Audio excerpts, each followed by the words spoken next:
Olá, comunidade! Hoje finalmente criei coragem para contar uma experiência que vivemos entre outubro de 2010 e janeiro de 2011. Por alguns motivos vou deixar em anonimato, porque esses relatos sempre vão parar no Facebook. Não quero que chegue aos ouvidos de algumas pessoas. Bom, tudo aconteceu enquanto trabalhávamos em um hotel completamente novo, que havia acabado de ser construído. Ele fica ao lado de um cemitério muito grande e conhecido da cidade, em uma avenida bastante movimentada. Inclusive, sempre tive a impressão de que tiraram um pedaço do cemitério para construir aquele lugar. Certo dia, passando por lá, vi um anúncio. Estavam procurando um casal para administrar e supervisionar a manutenção do hotel. Achei interessante e fui pedir informações. Ofereciam um salário base que não era muito alto, mas ajudava, além de um apartamento mobiliado. Isso foi o que mais me chamou a atenção, pois poderíamos economizar o dinheiro do aluguel. Então fui contar ao meu marido. Conversamos sobre a proposta e decidimos entregar nossa candidatura. Para nossa sorte, fomos contratados imediatamente e nos entregaram as chaves do apartamento. Era minúsculo, mas pelo menos não precisaríamos mais pagar aluguel. Apresentaram-nos a toda a equipe. No começo, trabalhávamos apenas durante o dia. Meu marido e eu tínhamos que verificar quarto por quarto, certificando-nos de que tudo estava limpo e organizado. Também que não faltava nada e anotar qualquer detalhe que precisasse de atenção. Certa manhã, bem cedo, levaram um padre para celebrar uma missa e convidaram todos os funcionários que quisessem participar. Meu marido e eu não descemos, mas acreditamos em Deus e fazemos nossas orações normalmente. Ao terminar a missa, o padre começou a benzer todo o hotel. Um dos funcionários ficou encarregado de fotografar a cerimônia e todos os lugares pelos quais o padre passava. No dia seguinte, ele levou as fotos reveladas e o que vimos nelas nos deixou profundamente impactados. Em cada fotografia da missa e do percurso da bênção, aparecia uma mulher vestida de branco, usando um vestido longo como se fosse uma noiva. Ela podia ser vista com muita nitidez. Em uma das fotos mais impressionantes, aparecia saindo do porão, subindo as escadas logo atrás do padre. Era algo realmente assustador. A partir daquela bênção, tudo mudou. Parecia que, em vez de afastar alguma coisa, o ritual apenas havia provocado aquilo que habitava o lugar. Uma atmosfera pesada começou a tomar conta do hotel. Pouco tempo depois, mudaram nosso turno e passamos a trabalhar à noite. Foi então que começamos a sentir, ouvir e ver muitas coisas. Tantas coisas que suportar aquele turno das 7 da noite às 7 da manhã se tornou um verdadeiro suplício. Na parte inferior do hotel havia 3 corredores de quartos conhecidos como vilas, usados como motel. O último corredor tinha uma energia extremamente pesada. Era frio, escuro e desconfortável. Com o tempo, aqueles quartos até se tornaram abrigo para morcegos. No final do corredor havia um pequeno estacionamento encostado ao prédio principal e uma entrada que levava ao porão. Foi justamente ali que tiraram a fotografia mais nítida da mulher de branco. Eu morria de medo de descer naquele lugar. Lá embaixo existia um corredor cercado por pequenos cômodos usados como depósitos. A iluminação era extremamente instável e passava o tempo todo piscando.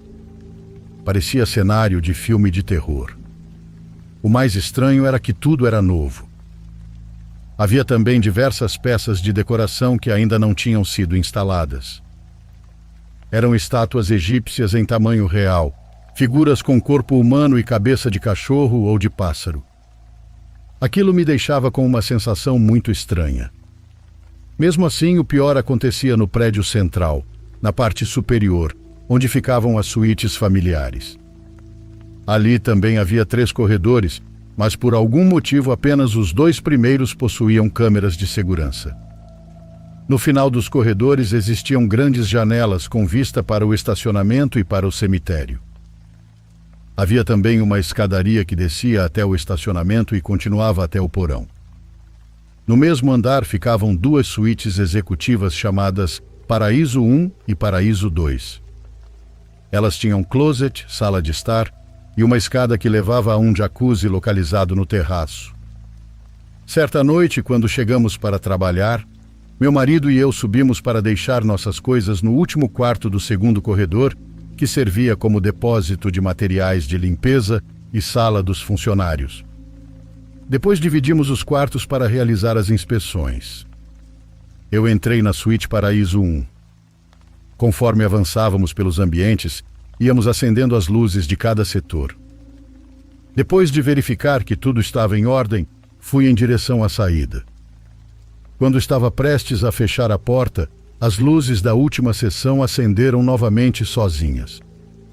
Aquilo me incomodou, mas voltei para apagá-las. No instante em que desliguei a luz, senti alguém atrás de mim. Senti uma presença se aproximando. Senti sua respiração na minha nuca. E então ouvi um rosnado. Quando me virei, não havia ninguém. A princípio pensei que fosse meu marido tentando me assustar, mas logo percebi que não era ele. Fiquei apavorada e comecei a gritar. Meu marido chegou correndo e perguntou o que havia acontecido. Contei tudo e ele me abraçou. Então me disse algo que me assustou ainda mais.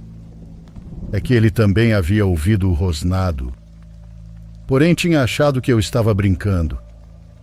Apagamos todas as luzes, fechamos o quarto e descemos imediatamente para a recepção, onde permanecemos pelo resto da noite. A partir daquele dia, tudo piorou. Sempre acontecia alguma coisa comigo. Sempre me assustavam. Não sei se acontecia o mesmo com meu marido, porque ele nunca quis me contar. Talvez para não me deixar ainda mais nervosa. Certa noite recebemos alguns hóspedes e, por algum motivo, lhes deram um quarto no terceiro corredor. Subi para abrir a porta e entregar a acomodação indicada pela recepção. Algumas horas depois, os hóspedes ligaram reclamando. Disseram que os ocupantes do quarto ao lado não os deixavam dormir. Segundo eles, as pessoas entravam e saíam o tempo todo e batiam as portas com força. Dissemos que subiríamos para verificar, mas nos assustamos quando percebemos que não havia mais ninguém naquela ala. Subimos uma camareira e eu. Levávamos um rádio para avisar meu marido, que estava na recepção, caso algo acontecesse. Era justamente aquele corredor sem câmeras. Verificamos quarto por quarto. Não havia ninguém. Para tranquilizar os hóspedes, fingimos bater em uma porta vazia e falamos em voz alta para que fizessem silêncio e deixassem os outros descansarem. Mas aquilo não terminou ali. Na manhã seguinte, quando voltei ao terceiro corredor, ouvi claramente alguém caminhando por lá. Era possível ouvir até o roçar das roupas. Quando escutei aquilo, saí correndo pelas escadas até o estacionamento. Ao chegar lá embaixo, percebi que todos os funcionários estavam reunidos na recepção. Não havia ninguém lá em cima. Algum tempo depois, numa segunda-feira, o dia mais vazio da semana, eu estava trabalhando apenas com um senhor chamado Latinha. Eu preferia trabalhar com meu marido, mas não havia outra opção. Eu estava no primeiro corredor, tranquila porque ali existiam câmeras. Então Latinha me chamou pelo rádio para avisar que uma família havia acabado de chegar e seria hospedada naquele corredor. Abri o quarto e fiquei esperando do lado de fora para entregar as chaves. Mas eles demoravam muito para subir. Como eu precisava ir ao banheiro, pedi para Latinha que entregasse o quarto quando eles chegassem.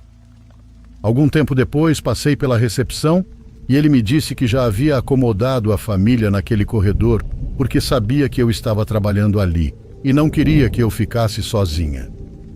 Agradeci a preocupação. Voltei ao corredor e estava prestes a entrar no quarto ao lado do ocupado quando vi um homem magro saindo dele, segurando uma criança pela mão.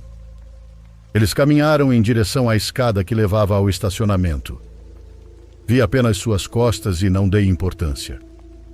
Saí para buscar toalhas e alguns itens necessários para o quarto que estava revisando. Quando voltei, notei que a porta do quarto ocupado estava ligeiramente aberta e uma fumaça saía de dentro. Pensei que os hóspedes estivessem fumando e tivessem aberto a porta para ventilar. Desci e subi de novo. Ao retornar, encontrei completamente aberta a porta do quarto que eu estava limpando. Fiquei irritada. Pensei que alguma criança tivesse entrado e mexido nas coisas. Mas tudo estava exatamente como eu havia deixado. Terminei o serviço e me apressei para sair. Ao passar novamente pelo outro quarto, percebi que a fumaça continuava saindo. A porta entreaberta permitia ver o reflexo do espelho do quarto, e pelo reflexo parecia não haver ninguém lá dentro. Bati na porta. Perguntei se precisavam de alguma coisa. Como ninguém respondeu, abri completamente. Não havia ninguém. Procurei bitucas de cigarro ou qualquer coisa que explicasse a fumaça. Nada. Chamei Latinha pelo rádio e perguntei se a família havia saído. Já eram 3 da manhã. Talvez tivessem ido procurar algo para comer. Pensei. Mas ele respondeu que não. Disse também que o portão do estacionamento permanecia fechado. Pedi que subisse imediatamente. Quando chegou, perguntou o que estava acontecendo. Expliquei que não havia ninguém no quarto.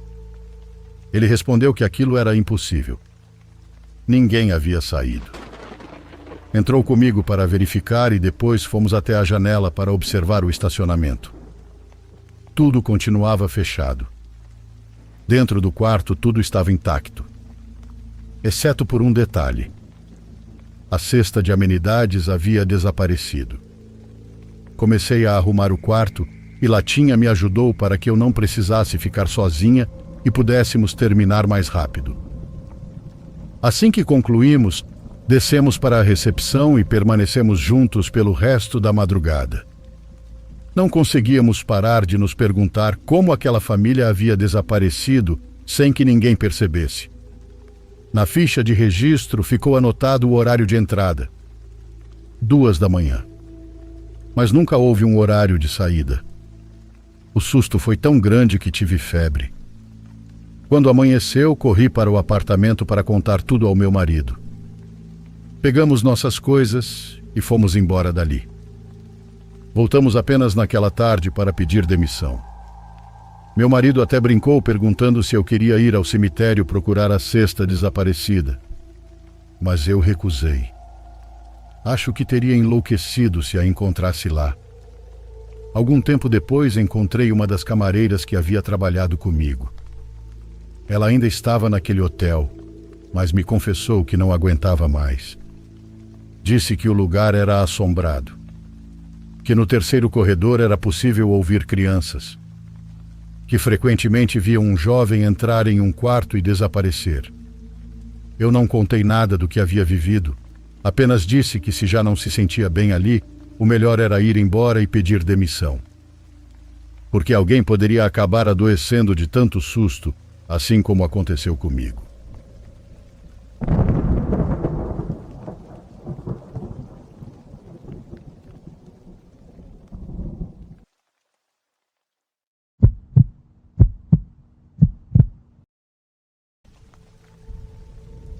O rancho se chamava Mangueirão porque havia um velho pé de manga no quintal dos fundos que, segundo a família, tinha mais anos de vida do que qualquer pessoa que já tivesse morado ali. Geraldo herdou a propriedade de seu avô paterno, Macedônio, que morreu aos 88 anos em uma cama de hospital. Foi lá em Curitiba, com a mesma calma com que havia vivido toda a sua vida. Não existia testamento formal. Macedônio era do tipo de homem que acreditava que as coisas deveriam ser resolvidas dentro da família, sem necessidade de papéis, e seus parentes sempre respeitaram isso da mesma forma que respeitavam tudo o que ele dizia. O rancho ficou para Geraldo porque ele era o único neto que havia demonstrado interesse verdadeiro pela propriedade.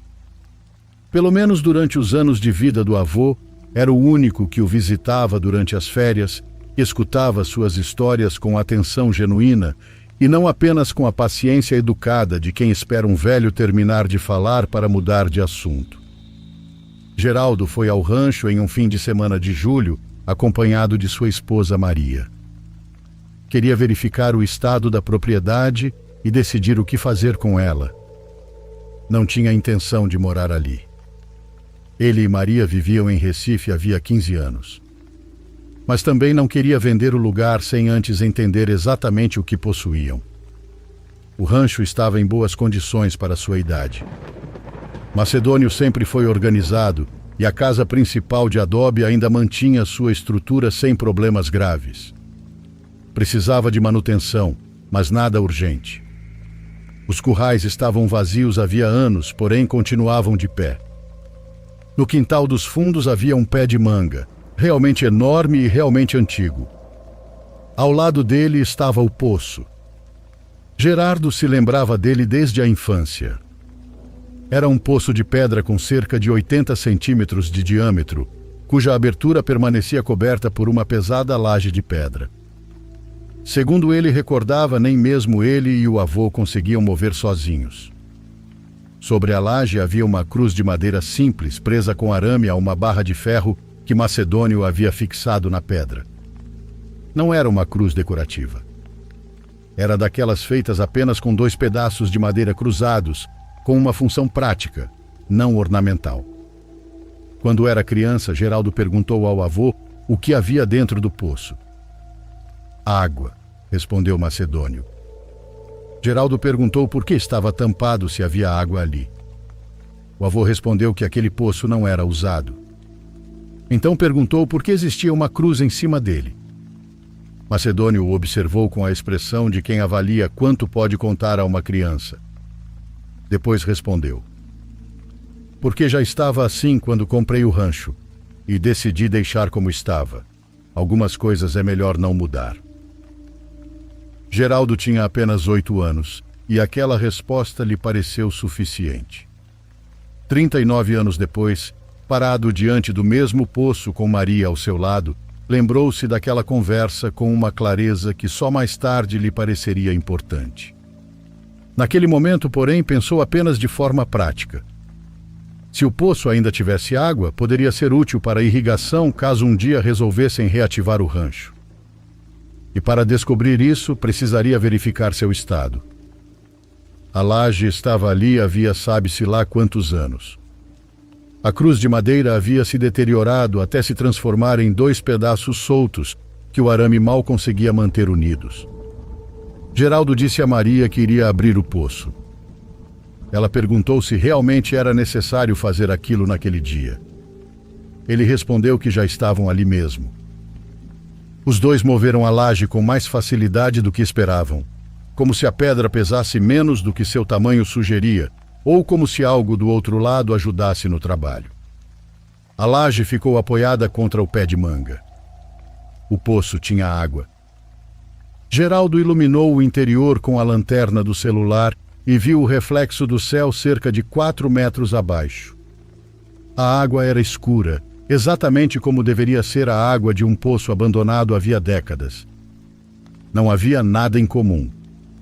Resolveram passar a noite no rancho porque Maria queria limpar a casa principal antes de decidir se colocariam a propriedade para alugar e porque havia mais trabalho do que haviam calculado durante o dia. Dormiram nos papelões encontrados em um quarto dos fundos com as janelas abertas. As noites de julho naquela região eram geladinhas, mas nada de exagerado. O som do campo sempre parecera tranquilizador para Geraldo. Às 2 da manhã, Maria o acordou. Disse que estava ouvindo alguma coisa. Geraldo ficou em silêncio e escutou. Do quintal dos fundos, da direção da mangueira e do poço, vinha um som que demorou vários segundos para compreender porque não se parecia com nenhum animal. Era um som rítmico, como algo subindo por uma superfície molhada. Como mãos deslizando sobre pedra enquanto avançavam para cima. Geraldo e Maria permaneceram quietos no papelão, sem dizer uma palavra durante um período que ele jamais conseguiu medir. O som continuou, sempre subindo. sempre com aquela regularidade que não pertencia a nenhum animal conhecido. Então parou. Silêncio. Depois, já no quintal, mais perto da casa, ouviram algo se movendo sobre a terra seca. Não eram exatamente passos, era alguma coisa deslocando-se de uma forma que não correspondia completamente a nada que conhecessem. O som aproximou-se da janela do quarto onde estavam. Parou do lado de fora. Geraldo e Maria não se moveram. Não falaram.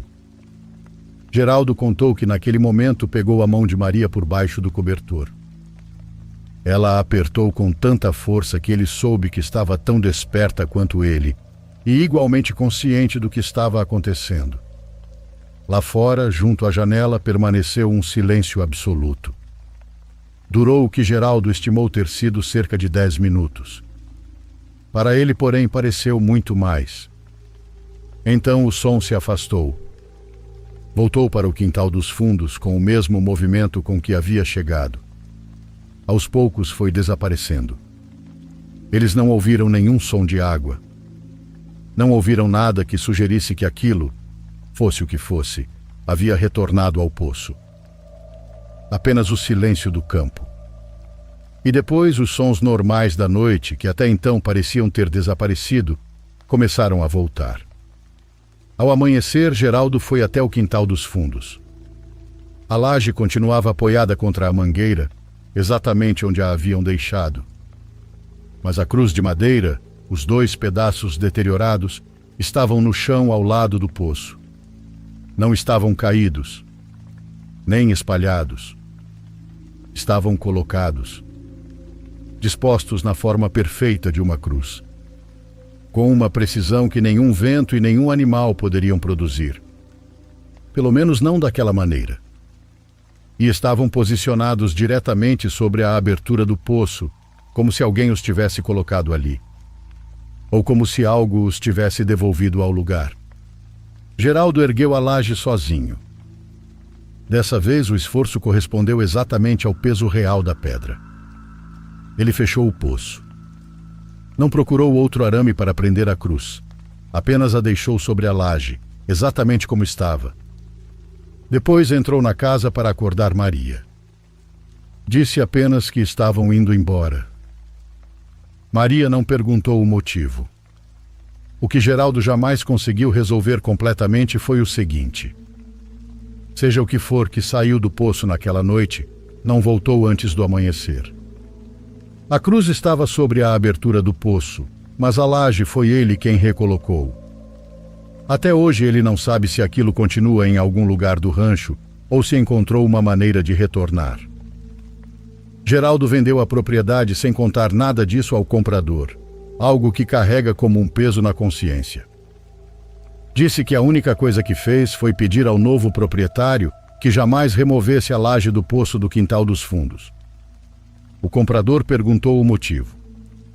Geraldo respondeu: porque foi assim que meu avô deixou, e algumas coisas é melhor não mudar sem entender por que estão do jeito que estão.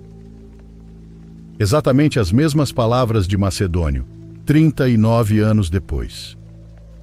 Se esta história chegar até você, meu nome é Bruno. Obrigado por ouvirem.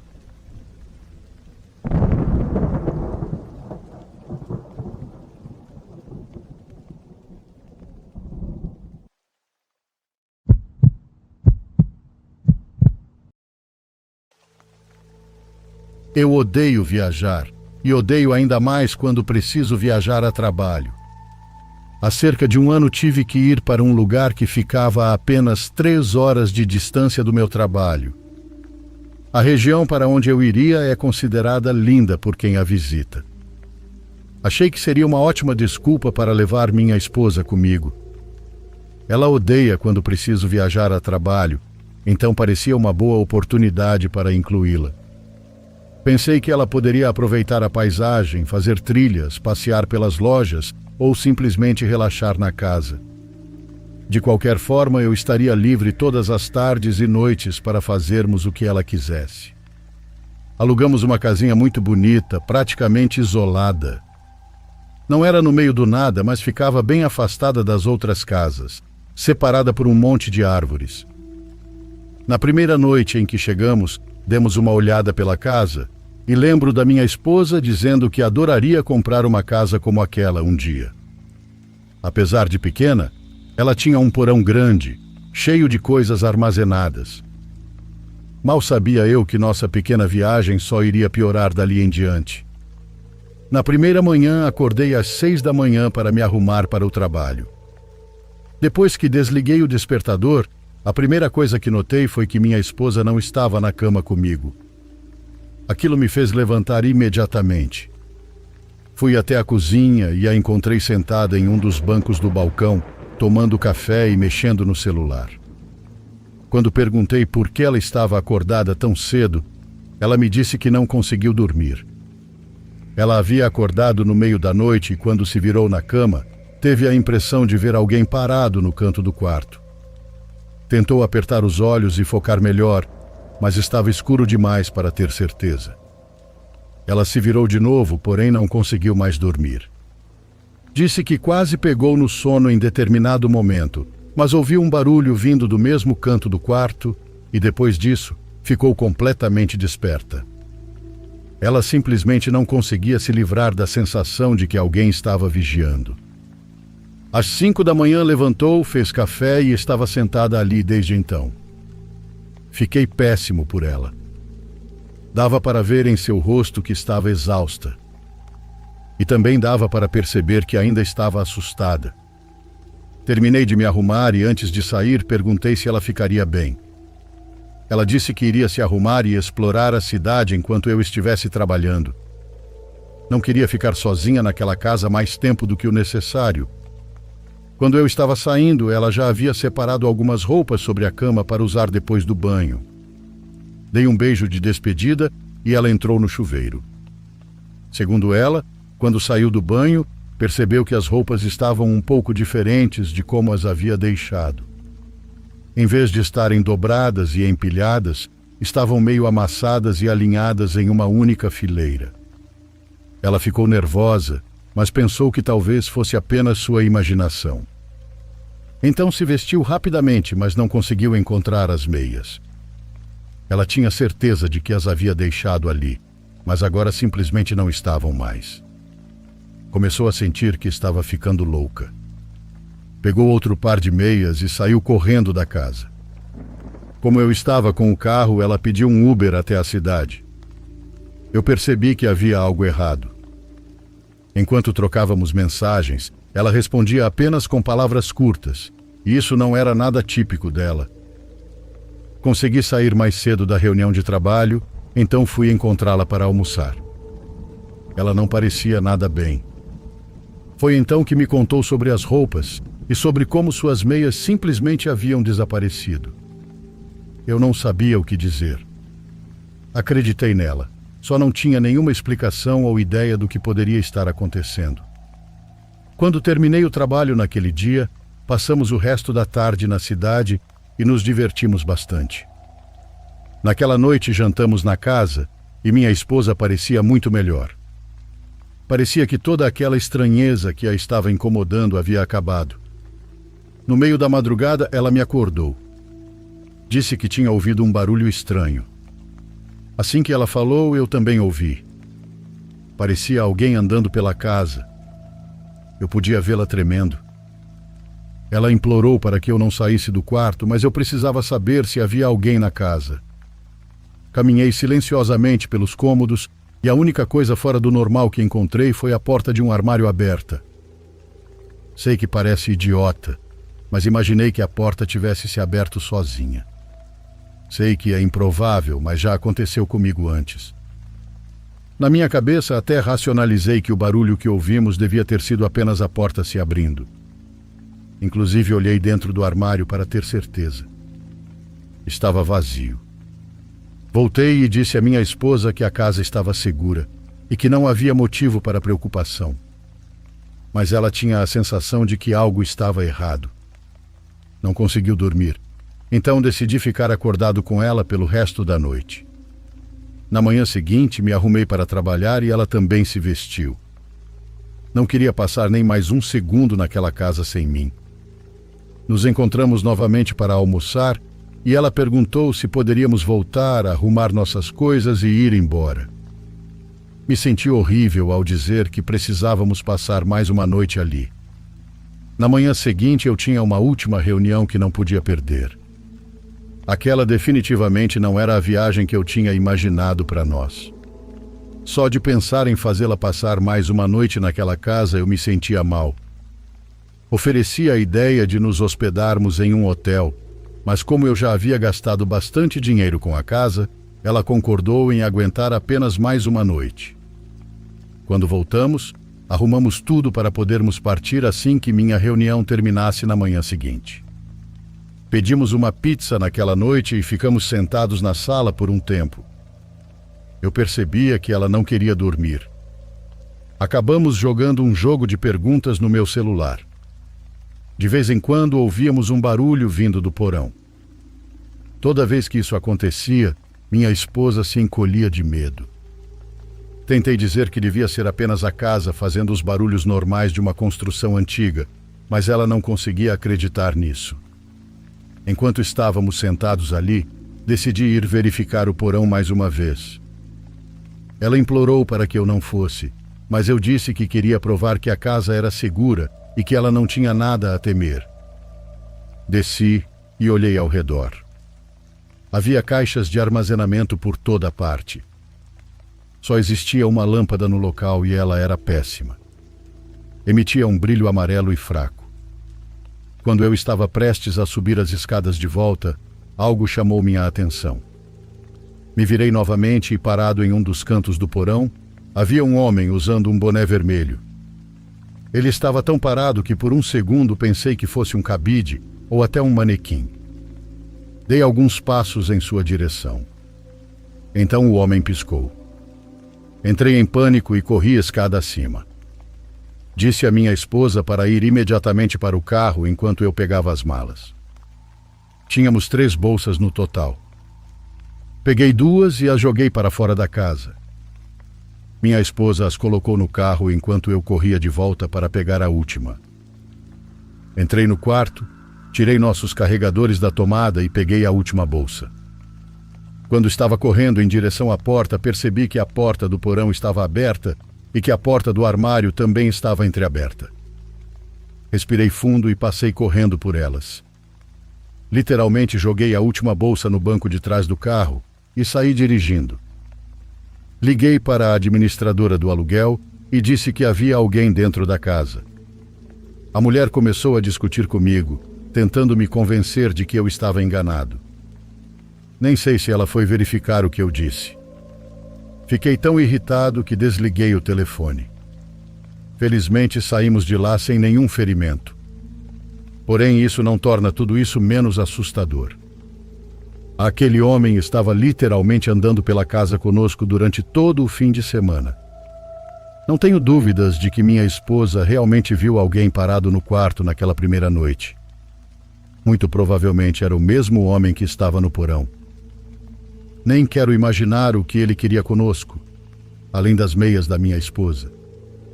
Sei que poderia ter levado essa história mais adiante, mas simplesmente deixei para lá.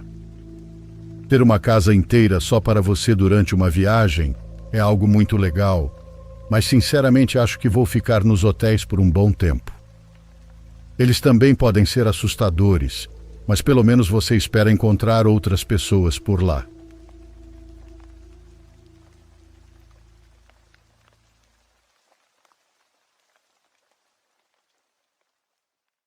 Por favor, curta e se inscreva se você estiver gostando. Agora continuamos.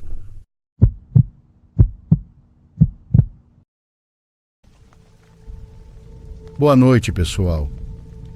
Sou mexicano e ouço relatos faz algum tempo para melhorar meu português. Deixo aqui meu relato e espero um dia aparecer aqui no canal. Sou do estado de Mexicali, e isso aconteceu comigo há alguns anos, quando eu dirigia durante a noite rumo a San Felipe. Costumo fazer esse trajeto várias vezes por ano, porque tenho familiares naquela região. E também gosto de passar alguns dias perto do mar quando tenho tempo livre. Conheço muito bem a estrada. Há trechos em que é possível dirigir por muitos quilômetros sem cruzar com outro veículo. E quando a noite cai, o deserto parece se estender em todas as direções, sem qualquer sinal de atividade humana. Talvez por isso eu me lembre tão bem do que aconteceu naquela madrugada. Eu havia saído mais tarde do que o planejado. Entre uma coisa e outra, acabei deixando Mexicali por volta das 10 da noite, então já sabia que faria grande parte da viagem completamente no escuro. No início, tudo transcorreu normalmente. A estrada estava livre, o clima era agradável e cruzei apenas com alguns veículos isolados. Perto da meia-noite, comecei a notar algumas luzes entre os morros que se estendiam a certa distância da rodovia. A princípio, elas não me pareceram estranhas. Pensei que poderiam ser viaturas ou até pessoas percorrendo estradas de terra que eu desconhecia. Em uma região tão grande, sempre existem caminhos que a gente não conhece. Então, continuei dirigindo sem lhes dar muita importância. Mas, conforme os quilômetros passavam, comecei a perceber algo que não fazia sentido. As luzes continuavam ali. Não desapareciam atrás dos morros, nem pareciam se afastar. Permaneciam sempre a uma distância parecida da estrada, movendo-se de forma paralela ao meu percurso. Eram 2 ou 3 pontos de luz branca que apareciam entre as elevações do terreno. Às vezes pareciam parar por alguns segundos, outras vezes avançavam lentamente. O estranho era que não importava quanto tempo passasse, elas continuavam acompanhando minha viagem. Durante vários minutos tentei encontrar uma explicação. Pensei que talvez estivesse vendo veículos circulando por alguma estrada rural paralela à rodovia principal. Mas quanto mais observava, menos sentido essa teoria fazia. Em alguns momentos, as luzes pareciam surgir de áreas onde o terreno era irregular demais para a passagem de um automóvel. Além disso, eu nunca distinguia outros faróis ou qualquer sinal de atividade ao redor. Apenas aqueles pontos brancos se deslocando lentamente em meio à escuridão. Chegou um momento em que decidi parar para descansar um pouco. Havia uma pequena área onde eu podia estacionar com segurança e aproveitei para esticar as pernas. Assim que desliguei o motor, permaneci alguns segundos observando a paisagem. Foi então que notei algo que me causou um leve desconforto. As luzes haviam desaparecido. Olhei várias vezes em direção aos morros, tentando encontrá-las, mas elas já não estavam lá.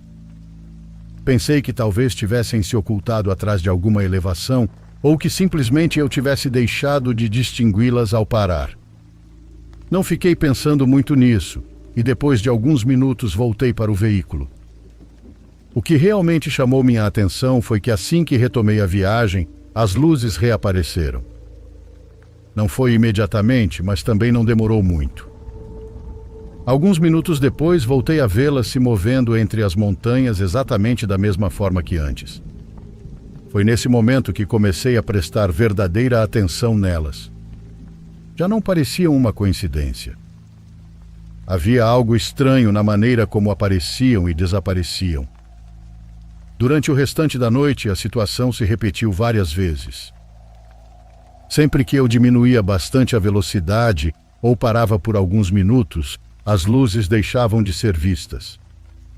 Quando voltava a seguir viagem, elas acabavam reaparecendo mais adiante. Nunca se aproximavam o suficiente para que eu pudesse identificar o que realmente eram, mas também nunca se afastavam completamente. A sensação era estranha, porque parecia que estavam acompanhando meu trajeto à distância. Eu não sentia exatamente medo, mas uma curiosidade crescente.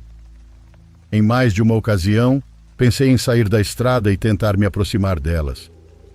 Mas bastava observar o terreno para descartar a ideia.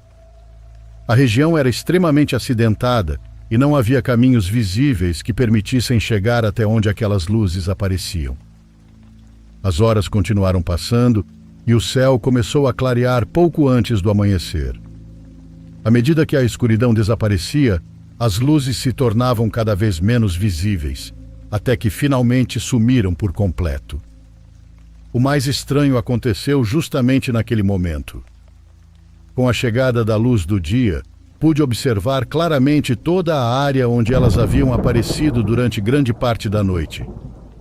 Eu esperava encontrar alguma estrada, alguma construção ou qualquer detalhe que explicasse o que havia visto por tantas horas. Mas não encontrei absolutamente nada. Lembro que reduzi a velocidade várias vezes para observar melhor. Não havia sítios. Não havia linhas de transmissão elétrica. Não havia construções isoladas. Também não se viam estradas de terra nem marcas recentes de veículos.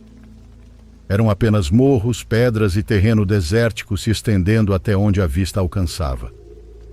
Quanto mais eu observava, menos provável me parecia que alguém pudesse estar percorrendo aquelas áreas de forma tão constante no meio da madrugada. Quando finalmente cheguei a San Felipe, comentei o assunto com algumas pessoas enquanto tomava café da manhã. Fiz isso mais por curiosidade do que por qualquer outra razão. Imaginei que alguém me diria que aquelas luzes pertenciam a trabalhadores de alguma atividade local ou que existia uma explicação conhecida pelos moradores da região. A maioria apenas deu de ombros. No entanto, um senhor que ouviu parte da conversa me perguntou exatamente em qual trecho da estrada eu as havia visto. Depois de escutar meu relato, ele me disse algo que me deixou pensativo. Segundo ele, também já tinha vivido a mesma experiência. O curioso era que ele as descrevia quase da mesma maneira. As luzes apareciam longe da estrada, pareciam acompanhar o percurso dos veículos e quase sempre surgiam em setores onde não existiam acessos evidentes. O homem também não tentou dar uma explicação sobrenatural. Na verdade, parecia tão intrigado quanto qualquer outra pessoa. Alguns atribuíam as luzes a fenômenos atmosféricos. Outros falavam de pessoas explorando o deserto. E havia aqueles que simplesmente preferiam não especular, porque nunca haviam encontrado uma resposta convincente. Já se passaram vários anos desde aquela experiência, e eu ainda faço esse percurso de vez em quando. Nunca aconteceu nada de ruim. As luzes jamais tentaram se aproximar nem fizeram algo que pudesse ser considerado ameaçador. Mesmo assim, desde aquela noite desenvolvi o hábito de observar os morros toda vez que atravesso aqueles trechos depois que escurece. Há ocasiões em que não vejo absolutamente nada e a paisagem permanece completamente escura por quilômetros. Mas também existem noites em que volto a distinguir aqueles mesmos pontos brancos se movendo à distância. Às vezes aparecem por alguns minutos e desaparecem. Outras vezes parecem acompanhar parte do trajeto, exatamente como naquela primeira ocasião. Sempre permanecem longe. Sempre ficam entre os morros. Ao longo dos anos ouvi muitas teorias, mas nenhuma delas consegue explicar todos os detalhes. A única coisa que sei com certeza é que naquela madrugada percorri uma estrada praticamente vazia durante várias horas, enquanto 2 ou 3 luzes avançavam entre montanhas, onde não havia caminhos visíveis nem qualquer sinal de atividade humana. Desde então voltei a vê-las mais de uma vez. E toda vez que isso acontece, acabo me fazendo a mesma pergunta. Quem poderia estar percorrendo aquelas montanhas no meio da madrugada, em lugares onde nem sequer parece existir uma forma simples de chegar?